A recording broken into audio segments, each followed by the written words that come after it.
Thank you so much. It's really good to be here and to be spending this time at the conference. I hope you have enjoyed it as much as I have. My own story of activism began with in the peace movement. Actually began with my first full-time job. I was employed at the peace organization as a non-violent project manager. It was kind of strange I got that job because I hardly knew anything about non-violence at that time. So, of course, my first job was to find out what is non-violence and how has it been used. And as you can imagine, quite soon you run into this guy. Can you see who it is? Yeah, I think you can. Gandhi, of course. And he said this, "We shall feel happy and free like a bird, even behind the prison walls. We shall never weary of jail going. When the whole of India has learned this lesson, India shall be free." What I found interesting was that Gandhi, he turns around this whole concept of prison. Many of us think about prison as something limiting and oppressive, but he sees it as a tool for change, as an opportunity. Quite soon also, when you study nonviolence, of course you run into this fellow. And Martin Luther King, he said this, "One has a moral responsibility to disobey unjust laws." So what stuck with me is that it's not only a right sometimes to break law, but it's a responsibility we have. We ought to do that in certain circumstances. So I had this job where I talked about nonviolence for 7 years. But I was thinking at that time that I should do more. I want to do more than just talk about nonviolence. And at that time, I also got a question from some friends in the peace movement if I would like to do a civil disobedience action when it came to the Swedish weapons export. And I thought long and hard about this and decided after a while that yes, I would like to do that. So in 2008, myself and a friend went into one weapon factory in Eskilstuna, and we found these weapons. I don't know if you can see what kind of weapons they are. Anyone?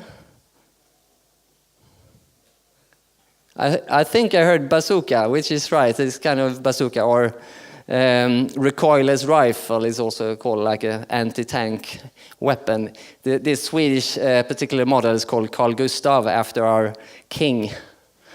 So what we did was that we actually managed to break into this factory, and we hammered on these weapons until they were not able to be used. After that, we sat down on the factory floor and we called the police. And they came after a while. And we were sentenced, and I did this action and a few others, and in a total I got around half a year in prison. And I was active in the peace movement for about 13 years, and I still think peace is a very important issue. But with the years, I realized more and more how important the animal rights issue is. So I have now shelved my activism in peace, and now I'm working full-time for animal rights. And I started last year this project I call A Year for the Animals. And this is my own personal project, which allows me to work full-time for animal rights without being employed by anyone. But it's people who give me donations to this project that makes it possible to be active full-time. But then, of course, I ask myself, what should I do for animals? In this conference, we have seen there is a wide array of things you can do for the animals, right? So I began slowly by different things. I handed out leaflets, I gave talks, I wrote articles, I made videos, I took photos. You recognize many of the activities. And I thought they were meaningful and useful for animal rights. But I felt also that I wanted to do something more that more concretely challenged the meat industry. So I was thinking about civil disobedience. I had a positive experience of civil disobedience, using it in the peace movement. So would that be an effective way also for the animals I was reflecting on? But first, what is civil disobedience? There are so many different definitions of civil disobedience, it's not really clear. But many times there are 5 elements that are mentioned when you talk about civil disobedience. And now I would like your help to name these 5. Can you help me? Anyone can start? Let's see. Don't be shy. Non-violence, very good. So no harm to either persons or animals. Yes. Anyone else? Report to the police. Yes, exactly. Report to the police. So you're open what you do. You take responsibility for what you're doing, and also sentences you're willing to accept. Anything else? That's 2. Well, something quite evident is, of course, law breaking. You have many actions that are followed law, but civil disobedience that's, of course, the disobedience part. You break the law somehow. Anything else? Sorry? No mask, yes. Exactly. You're open with your identity. You don't mask yourself. You show your faces. You show your names. Yes. And one last one, which is maybe not very clear always, but it's also quite evident. You don't do it for personal gain. I mean, many crimes are done because I want something, but this civil disobedience you do for the society at large. You want a better society, and that's why you do it.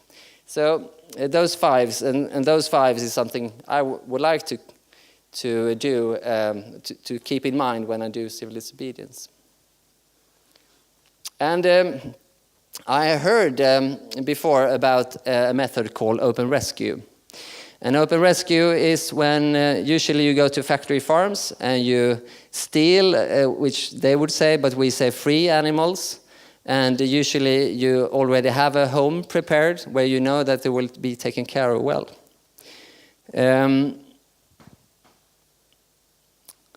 I would like to ask you, do you know what country who was the first in doing open rescues? Australia, very good. It was a group called Animal Liberation Victoria. In 1993, the first open rescue in the world was done, if I have the facts correctly. And they went into an egg factory north of Melbourne. And since then, this group organization have done hundreds of open rescues. And it has been done in a few other countries. What I've seen is Czech Republic, New Zealand, Austria, Germany, and Sweden. Do you know any more countries where open rescues have been done? England? Finland also? Good. Sorry? Poland. Okay, great. It was actually difficult to find it, so I'm thankful for you to adding these countries to my list. Thank you. Yeah, the picture was from an open rescue in Germany in 2013 by the group Animal Equality, which we have represented here at the conference. So I began asking, this was last year, people that I thought could be interested in doing an open rescue with me. And quite soon I got these people to agree doing this with me. So you see Staffan, myself, Johanna, Sara, Robin, and Ramin. So we began meeting and talking about this, and obviously you should have a name on your group. So we chose the name Tomma burar, which is empty cages in English. And that was because our vision is a world where no one is held captive and no one is killed. We found a sympathetic lawyer who could tell us what he thought would be the sentences for such an action. And he said that normally first, those who haven't been convicted before on any crimes, they will get a smaller fine only. But if you have been convicted before, like I had, you could face a shorter prison term, prison sentence, maybe a month or so. And I know these vary very much from country to country.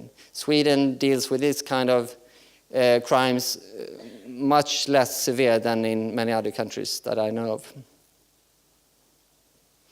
So another question is, of course, what kind of animals would we try to liberate?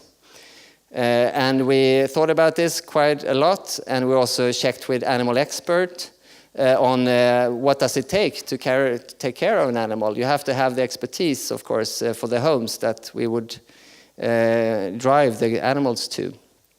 And in the end, we arrived at the decision to try to free pigs, hens, and fish. We also decided we wanted to do 3 actions in August last year. So we're discussing, of course, and try to find good homes, and it was crucial for us to find homes where we knew that the animals wouldn't be exploited and killed, obviously, and that there would be loving and caring homes. It was a bit tricky to find for the pigs. You know, pigs are very big, you need quite a lot of space and so on. But we did manage to find lovely homes for both the pigs and the hens. The fish, which I'm going to tell you a bit more about later, we could release from into the open ocean. Anyone can see what this is, maybe? What's this? I heard something. Fish, yeah, a fish farm. That's right. And we could clearly see the nets here. This is a map from the internet. And this was, of course, something we had to do. We have to find these farms where we're going to free the animals from. And we did it with a simple Google search. I think we just searched fish farm Sweden or something like that. And this is what came up. And we could very clearly see where the fish were kept and also the different ways to get there.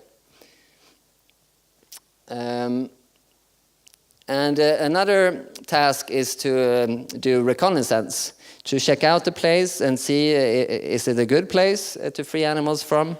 Is it easy or is it hard? And here we found another place where we planned the reconnaissance, and this is an egg factory. So it's Robin who have marked out the way that we would go. And here it says park. So we came with the car, Robin, Johanna, and myself in the middle of the night, like 1 and 2 in the morning. And we parked our car here. And the thing was that we wanted to see if any cars came into this road to the egg factory during the night. Obviously, we wanted as less confrontation with anyone as possible. And actually, when we stood there with the car, there came a security car driving up here and then circling around and driving away. We never expected a security firm to be there at this egg factory. So that made us a bit scared, obviously.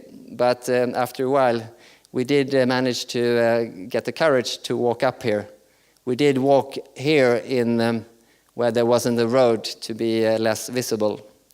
But we were lucky. When we came here, we heard cackling noises, so we knew that we had found the hens. And even more lucky we were when we felt the handle and noticed it was unlocked. So it was just walking in there. And we hoped that it would be the same thing when we actually came there for the rescue later. Okay, this is a photo from the day before our first action in August last year. And you can see Ramin and Johanna. And maybe you can see they have these cameras on their heads, GoPro cameras. Important part of the action was to document with video the circumstances the animals are kept in. Since, as you probably know, most people also in Sweden don't know what kind of conditions animals have. Why do you think we have these white overalls? Yeah? Security? Biosecurity, that's right. Exactly. We didn't want to risk any contamination of the place, either getting it in or getting it out. Not so much for our own welfare, but for the animals. And also, this is something that we usually get criticized for also. So we want to take every precaution that we could. And now I would like to show you a 4-minute video of the first action when we went for the pigs. We'll see if the sound is on also.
Thank you, and thanks the dog for supporting.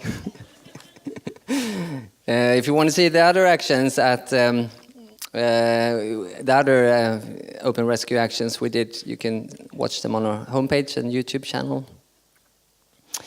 So after 4 days, I think it was, after the pig rescue, we went to this salmon farm that you saw on the map. and rescued one fish called Justina. We wanted to free a few more, but these nets, they went very deep down, and when we came there in, the fish obviously went down to the nets, and it was difficult to find to free anymore. And we let Justina out in the open sea. And a few days after that, we went to this hen factory that you saw at the reconnaissance map.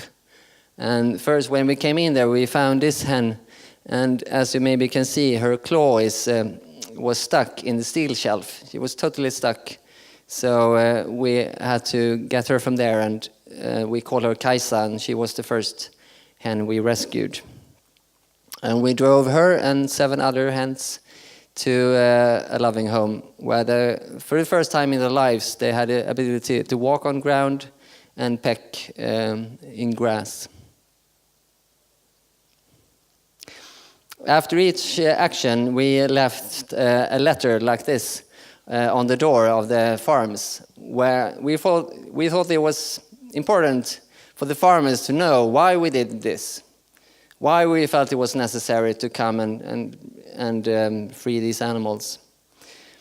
And maybe you can see we also signed with our names here, every one of us, 6. And below the letter, we left a jar of cookies. And even though we're against the exploitation of animals that the farmers do, which we explain in the letter, we leave these cookies to show that we don't think of our farmers as our enemies. And we did suggest that we want farmers, but they can do the farming in a non-violent way. This is a photo from a police report where they have taken this picture, and the cookies themselves, they were filed as evidence. Unfortunately, the farmers didn't get to taste our delicious vegan cookies. And the morning after, when the animals were secure in their new homes, we called the police and told them who we were and what we had done. And it was up to them to take any action if they wanted to. And they did take action, and we were summoned to court the 15th of January this year for 2 of the actions, the pig action and the hens action. And we were really thrilled because about 60 people came to support animals and our actions. So this is outside the courthouse before the trial would begin. And in the trial, the 6 of us tried to defend our actions and saying that the law is actually wrong. We shouldn't treat animals as property, but as sentient living beings. Now, as expected, we were sentenced, we were convicted of theft, and we were sentenced to a fine and also for damages. At the pig factory, unfortunately, it wasn't open, so we had to break up the door to be able to free the pigs. It was totally a sum of 3,500 euros in the group we got. And no one in the group are very rich, so we went out on the Facebook page of Empty Cages and asked if people maybe could help us to pay this. And within 24 hours, every euro had been collected. So that was a great feeling that we had that kind of support as well. Since I had been convicted before, I was the only one who got a prison sentence. I got 1 month. And I ended up in this place in March and April. I served my time. This is Tillberga prison, a low-security prison. And here is the most important building, the restaurant, where I got great vegan food the whole time. It was actually excellent. I didn't even have to prepare it myself. And since it's a low-security prison, you have relatively freedom in such a place in Sweden. So at night you're locked into your building, But in the day you can wander around outside if you keep to these fences, which is around here. And I was treated very well by both inmates and guards the whole time, I have to say. In July, we did the fourth rescue. Maybe you recognize these people? Alice and Michelle were the new members of Empty Cages. And together we freed 4 turkeys. And now they're living in a fantastic home. And as usual, we called the police the day after, but we haven't heard from the police after that yet. We'll see if we... Sometimes they just drop the cases, so that could happen. We don't know. So after we began with these actions in August last year, we have had a lot of discussion, primarily on the Empty Cages Facebook page. There have been tens of thousands of comments. And I think this is really great, because this is one of the goals we had, to create a discussion on the fact that we take the right to exploit and kill animals and how wrong that is. We have had both supporters and those that are against us that have discussed this very lively. So now I would like to mention some of the objections and questions that we normally get. And I will reflect on these, and maybe later I would like to hear what you're thinking about these as well, and other questions and objections. So some say it is simply wrong to break the law, period. This is quite common, I would say, and what I would say to that is that if you have this kind of thinking, you would also have to sentence Rosa Parks for refusing to stand up when she was asked to by ordered to by a white man in the 50s in the US. You would also have to sentence Nelson Mandela to prison for his and his movement's struggle for a just society in South Africa, and so on. Okay, some people might say we have moved on since then. We have better laws today in many countries, and that might be true. But I think it's naive to say that we have a perfect law today in 2016 in most countries, especially for the animals, obviously. We need to do a lot more there. And also, civil disobedience is a way of respectfully challenging the law and making a better law and with better rights. And if you look at history, almost any improvement in society has been followed, or has been done by civil disobedience in one way or the other. Take women's rights, take workers' rights, or environmental protection. All of those struggles, important struggles, have been done partly by civil disobedience. Others say it might not be principally wrong to break the law, but a more effective way to reach the public is with more mainstream methods like leafletting and YouTube videos. And all of us in Empty Cages use legal methods like leafletting, like videos, and other important things like giving out delicious vegan food and so on. Nothing wrong with that. In fact, they are very important methods, I would say. But we also feel that we need more than that. We need also methods that more concretely challenge the meat industry.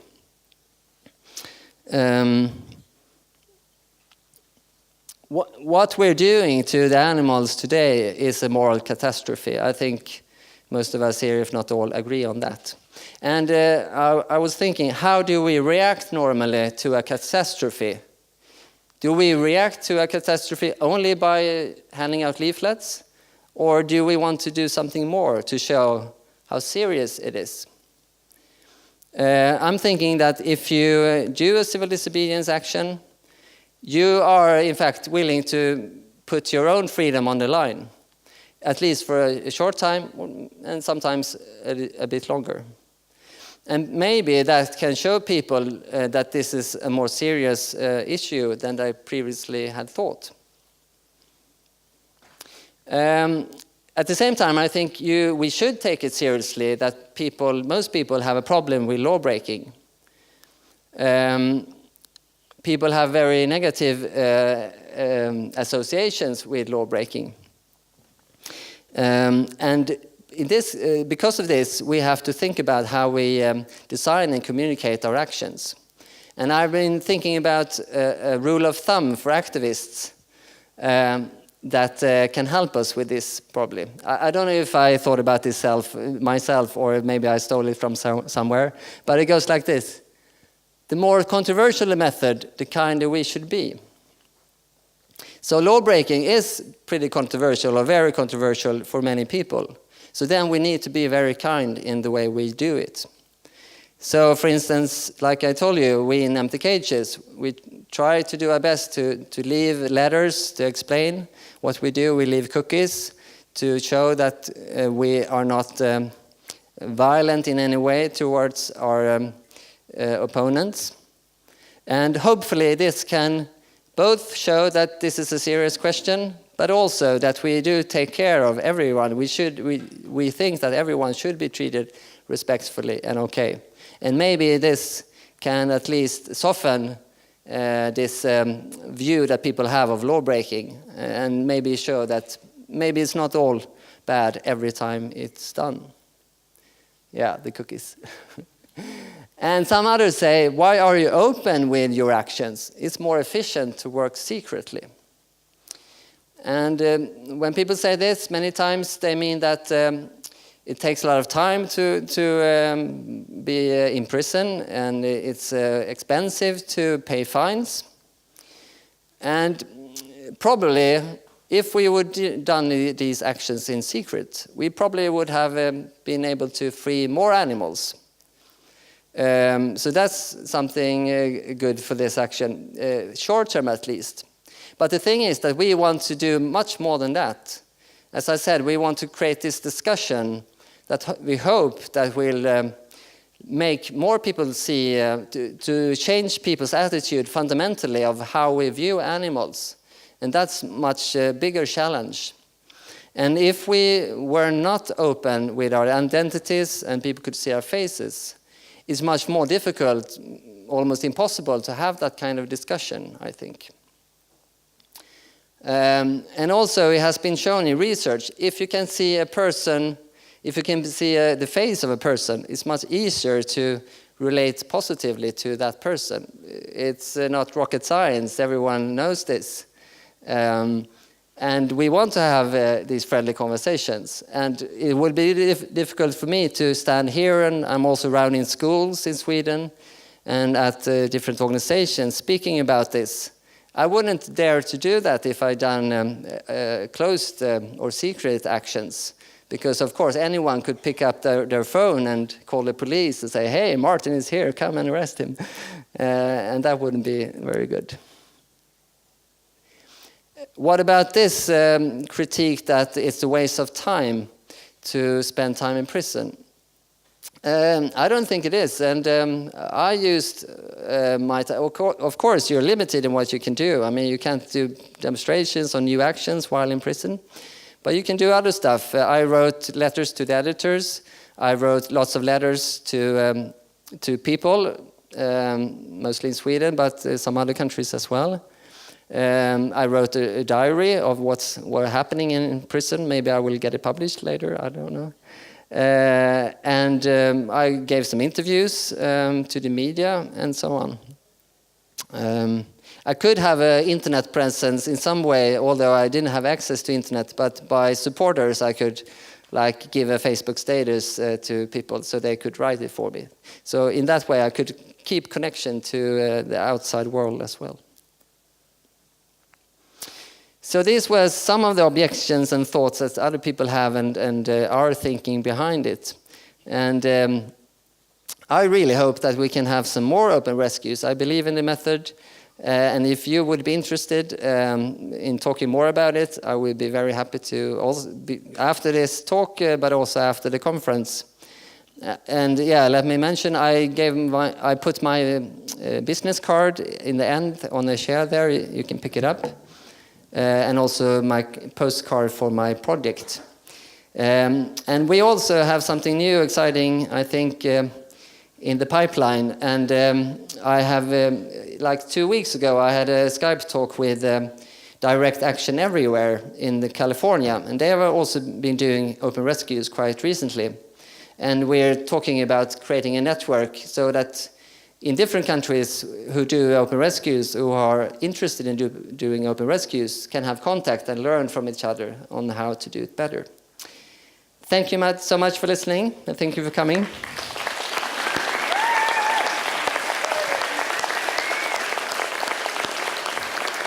We do have 10 minutes, so anyone would like to have a comment? Question? There is one, yes. Excuse me. Hello, thank you for your talk. I don't understand why you call the police after your action. Again, please. I don't understand why you call the police after your action. Right, good question. Why do we call the police? Well, we think it's one part, this open part, to be open and upfront of what we're doing. That's one part. And we have noticed that people seems that we're like more credible if we're open, if we're like we work within the system. We take the law seriously and want to be in the process, even though we think the law is wrong. But we do respect the system, and that makes our issue also more credible. And I mean, now we have, we get normally so low sentences, so it's easier for us in Sweden, because I would be more hesitant if it were like years in prison. I mean, that's another thing. So I don't know if I would think differently, but I looking forward to a trial, because that's one more opportunity for us to speak out for animals in a very respected area as well of our society. So I think that's a really good argument. And also, like I said, in prison, imagine if we would have not just one or two prisoners for animals imprisoned in your countries or in my country. That would be, if we were many, that would be quite a pressure on the government to actually do something, I think. So that's what I'm hoping for. Something else? Someone else?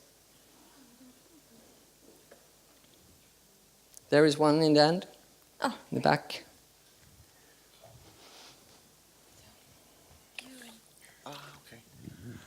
Interesting presentation for sure.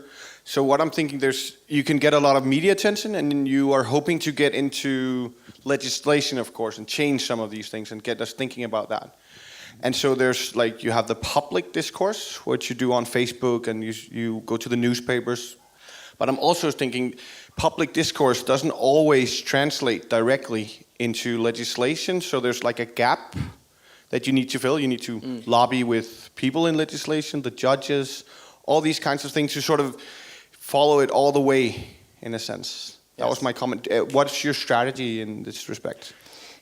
Good question, and I think you're absolutely right. You need that kind of work also to lobby individual politicians and within the system. And I think that's why we have a wide animal rights movement, where different groups, different organizations can do different things. That's not our thing to talk to politicians directly. Of course, I can imagine, and I have done this, write letters to the politicians. But I'm thinking, and I know, at least in Sweden, there are other organizations working more on lobbying. Let them do that work, and we can be focused on our method of open rescue. And then we take and do our parts in the animal rights movement. And together, I think we can reach this critical mass and critical time when we can change for real. That's how I think of it, and I hope it works. Yeah. Anything else? Hey, thanks for your presentation. I apologize, I missed the beginning, so maybe you may have addressed this, but when you rescued the 7 hens, you said I think you paid 3,500 Swedish kroner as a fine to repair whatever damage. Euros, yeah. Yeah, euros, okay.